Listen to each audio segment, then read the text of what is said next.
We're not just getting closer to the beginning of school, we're getting much closer to the start of high school sports this fall. So let's bring in the executive director of the New York State Public High School Athletic Association, better known as NYSFA, and his name is Dr. Robert Zayas. Thanks so much for joining us tonight. Appreciate it. Thank you for having me on. So the NYSFA's COVID-19 task force met on Monday. They made a number of recommendations. Let's go through a few of those, starting with things like how many practices will need to take place, the 7-day rule, things like that. And this is all based on the start of September 21st date. Exactly. Our task force has met 5 times over the course of the last couple of months, and the task force is representative of all 11 sections and various positions that are within a school district. But we've really tried to take a look at what can we do to benefit schools that are going to be able to offer interscholastic athletics in the upcoming fall season. So, for instance, what are the rules as far as usually you need an X amount of practices before you can start playing games, because those low to moderate risk sports can do both practice and play. Usually you're only allowed so many practices or games during a 7-day period. So what is the task force recommended?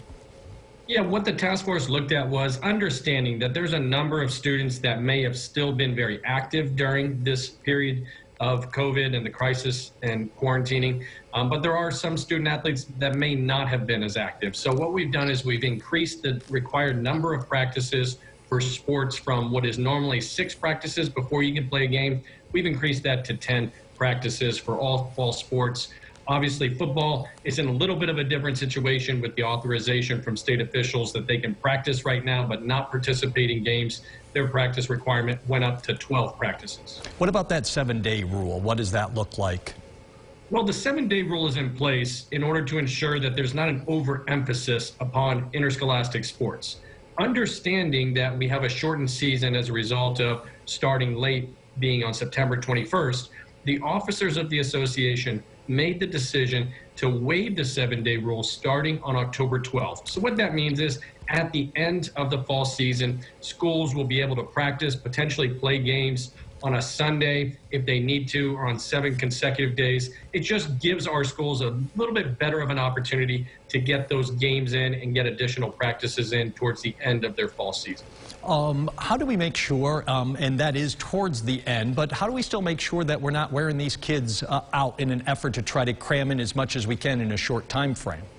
Yeah, that's always a concern. But one of the nice things about interscholastic coaches is they're all professionally trained and they're all certified by New York State. These are educators. And I think each and every one of our coaches understands that interscholastic sports is part of the educational system, and they understand that there cannot be an overemphasis on training. And going 17 or 20 consecutive days is just, I don't think that that's a concern of our association. A bigger concern would be is if a team is practicing and then potentially has a rainout or a game that needs to be rescheduled towards the end of the season, that they can utilize the waiver of the 7 consecutive days in order to get a game or practice in that may not have been originally scheduled.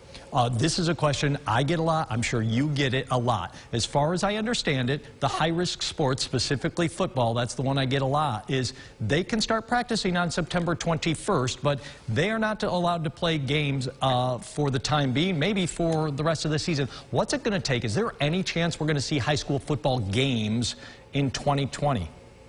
Well, right now, the authorization has been given for football and volleyball and competitive cheerleading, which are considered to be high-risk sports in the fall. State officials have said that those sports can start practicing until additional authorization is granted. When that authorization may come, if it comes at all, is completely up to the discretion of our state officials to make that determination. So tomorrow is a big day when NYSFA is going to have out really the fine details of how this is going to work and look. Give us a preview as to some of the things we can expect to see. What would be, if you read quickly, you go, that's big bullet point 1, 2, maybe 3. What are the at least subject areas? Yeah, our staff, our COVID task force, various section executive directors have really put a lot of work into this comprehensive document. And what we want it to be is a way that school districts can take a look and say, this is what needs to be accomplished in order for us to have a successful fall season with high school sports.